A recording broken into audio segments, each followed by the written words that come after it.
या कार्यक्रमाची आम्ही आता सुरुवात करतोय मानवमानच्या नांदीनी आणि आमच्या सगळ्यांबरोबर शंकर सर नाही आहेत असं होऊ शकत नाही, त्यामुळे मी विनंती करते शंकर सर तुम्हाला की तुम्ही प्लीज स्टेजवरती या.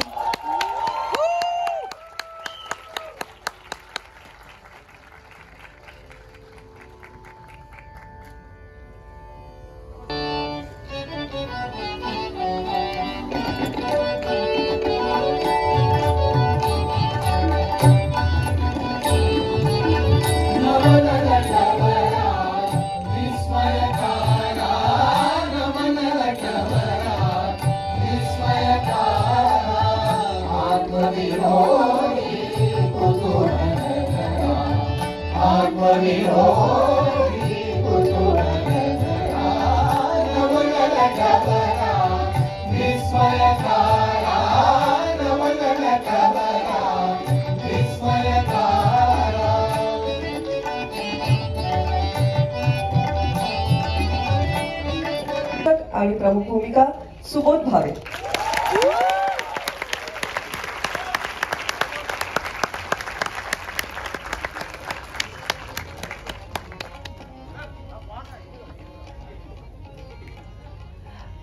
या सगळ्यांना मंचावरती आमंत्रित करत असताना एक अतिशय सुंदर गोष्ट आता या ठिकाणी या क्षणी घडते आहे. संगीत प्रेमींसाठी एक रोमांचकारी घटना असं मी म्हणेन. इथे आपण जी संवादिनी किंवा पेटी पाहतो आहोत ही किमान 125 वर्षाचा इतिहास लाभलेली पेटी आहे.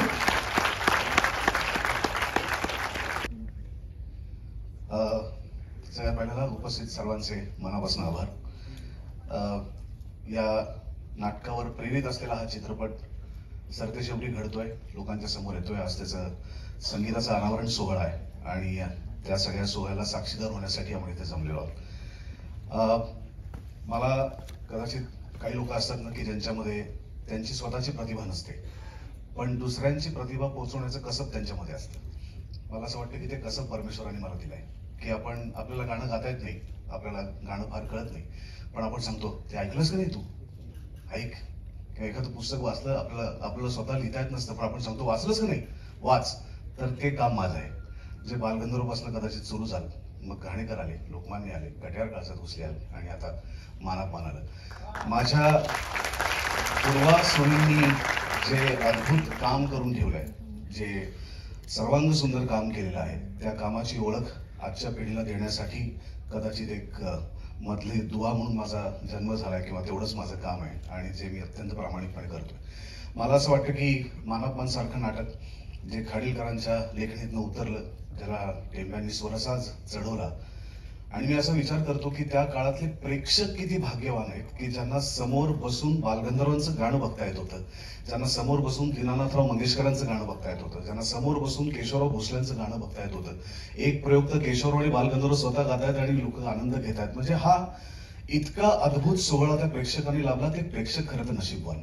आणि त्या काळात जन्म झाल्या नसल्यामुळे ह्या आनंदाला आपण सगळे मुकलोय, तर किमान त्याचं काहीतरी एक अंश आपल्यामध्ये यावा, त्या अंशाचा आपण पुनःप्रत्याचा आनंद घ्यावा, ही एक भावना मनात होती. आणि कट्यारनंतर पुन्हा एकदा एक सांगीतिका करायची हा हट्ट शंकरजी आणि माझा, आमच्या दोघांचा होता. त्या हट्टातनं हे जन्माला आलेलं आहे चित्रपट.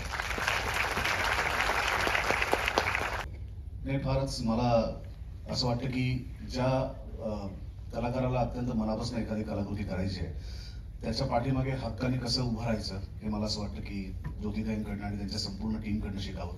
राहुल माझ्या समोर बसलाय, मी वसंतराव सारखा सिनेमा सुद्धा जिओ स्टुडिओ अतिशय हक्काने त्याच्या पाठीमागे उभं राहिलं.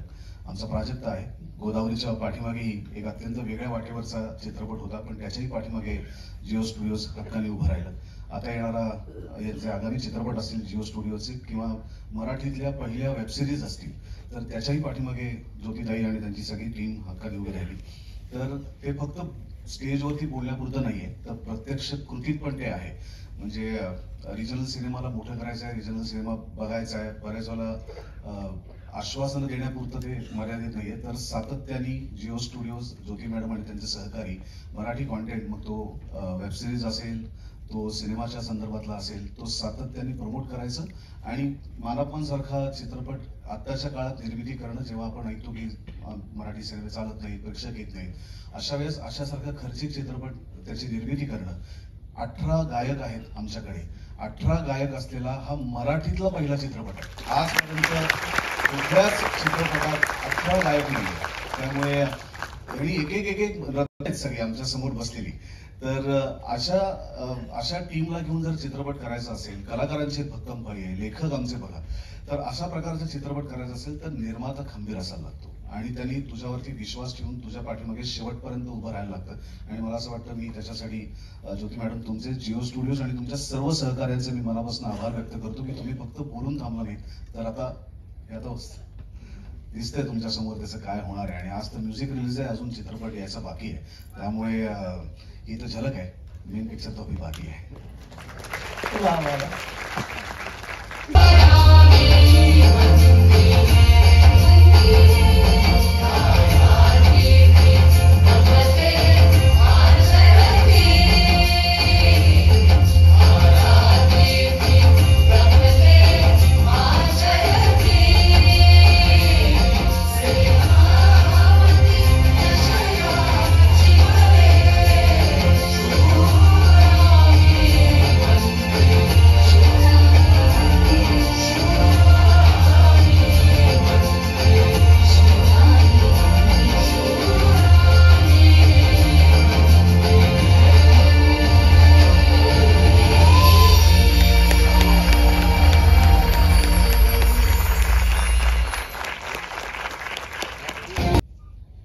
हे गाणं आम्ही बालगंधर्व मध्ये शूट केलं, बालगंधर्व चित्रपटात. तेव्हा हे गाणं अतिशय दुःखद प्रसंग मागे घडला आणि चेहऱ्यावरती अत्यंत हसू करत, नखरे करत करत भामिनी गाते असा तो प्रसंग त्याच्यात होता. तर हे गाणं माझ्या आयुष्यात दोनदा आलंय. बालगंधर्व मध्ये भामिनी म्हणून आलंय आणि मानापमान मध्ये धैर्यधर म्हणून आलंय. तर कदाचित मी असा एकमेव कलावंत आहे की ज्याच्या आयुष्यात एकच गाणं दोनदा दोन वेगळ्या भूमिकांमध्ये आलंय. त्यातलं हे एक आहे नाही मी बोलताना आता, आणि दुसरं आहे रवी मी.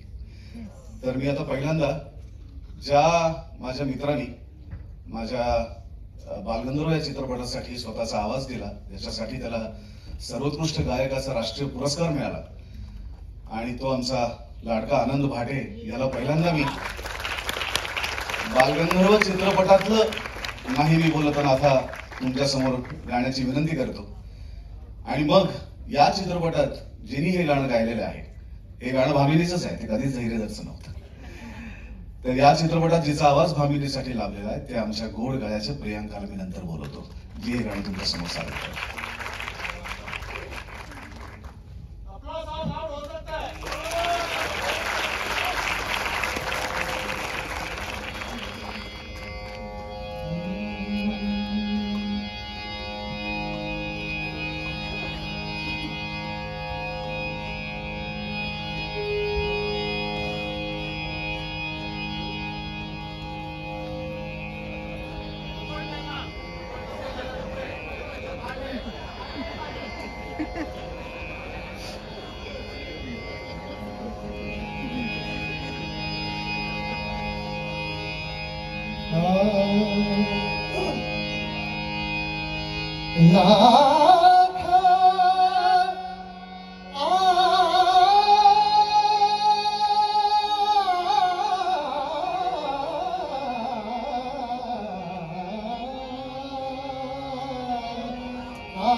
आणि हेच गाणं जेव्हा बालगंधर्व चित्रपटात येतं तेव्हा ते अर्थातच तबला पेटी या सगळ्याची साथ घेऊन येतं.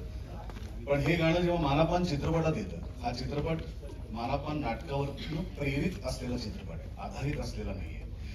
त्यामुळे इथली गोष्ट वेगळी आहे, इथल्या घटना वेगळ्या आहेत, इथली पात्र वेगळी आहेत, त्यांचे एकमेकांशी असलेले संबंध वेगळे आहेत. आणि हे जेव्हा मानापान चित्रपटात हेच गाणं येतं आणि प्रियंका सारखी एक गोड गळ्याची गायिका याला आवाज देते, तेव्हा याचं म्युझिक हे 2024चं होईल. आणि ते आता आपल्या समोर प्रियंका. शंकरजी, तुमची परवानगी असेल तर.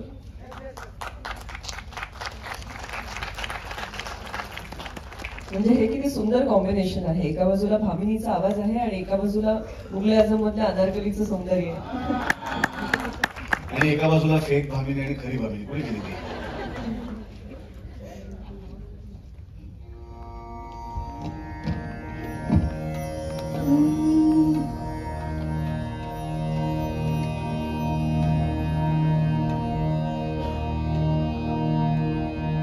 नाही मी बोलत नाथा, नाही मी बोलत नाथा, नाही मी बोलत नाथा, नाही मी बोलत, नाही मी बोलत नाथा, नाही मी बोलत नाथा, नाही मी बोलत. विनयहीन वदता, विनयहीन वदता,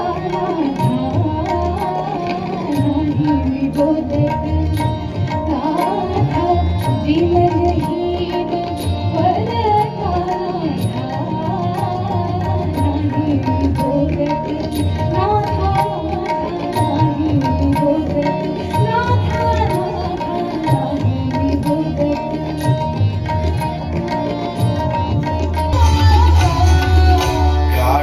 मनीची काही सुटेना, दोन जीवांची खूण पटेना, नकळे कसले नाते हवे, कामन व्याकुळ होते,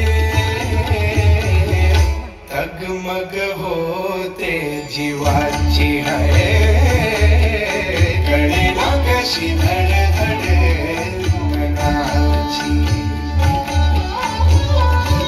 आपल्याला ऐकायचं आहे. हे सुद्धा नव्याने या चित्रपटासाठी तयार झालेलं गाणं आहे आणि हा सदाबहार वसंत ऋतू संगीताचा आपल्याला ऐकवण्यासाठी मी बेला शेंडे आणि शंकरजी आपल्या दोघांनाही पुन्हा एकदा मंचावर आवाज देतो.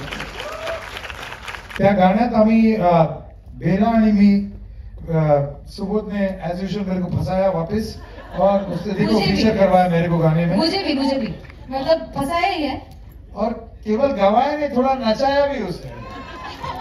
वो अभी नहीं करूंगा, डोंट वरी. तो इट स्टार्ट्स विद द कोरस. आला रे आला, आला रे आला, दिस सोन्याचा, आला रे आला, वसंत आला, आला रे आला, बहर आला, आला रे आला, सजून सारे, आला रे आला, हे नटून या रे, आला रे आला. हे नाचू गाऊया.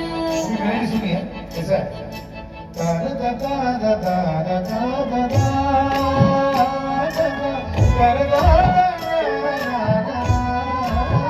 सभी समझ. ऋतु बसंत आज रंग गया,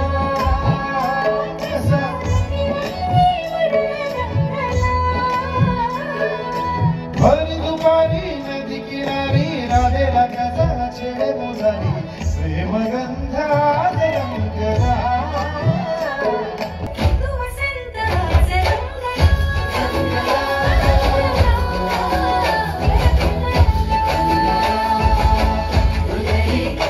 मध्ये गर्दी व्हायला हवी, एकही खुर्ची रिकामी राहता कामा नये. या शुभेच्छांसह या संगीताचं आपण स्वागत करूया.